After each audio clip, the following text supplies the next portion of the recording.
Here's how to get started with Lead3r. It only takes a minute. Step 1. Install the Lead3r Chrome extension. Open the Chrome Web Store and click Add to Chrome. The install is fast. Permissions are minimal. Lead3r only reads the Etsy page you're already on. To get full results, you'll connect a free Lead3r account and a free API key.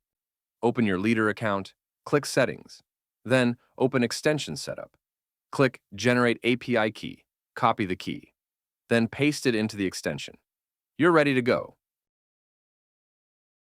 Step 2. Open any Etsy shop page. The extension prepares the page for extraction. Everything is human-triggered. Go to the vendor's store page. You can open it directly from any product page on Etsy. Step 3. Once you're on the store page, open the Lead3r extension, or press Ctrl-Shift-E on your keyboard. Lead3r captures the shop information instantly.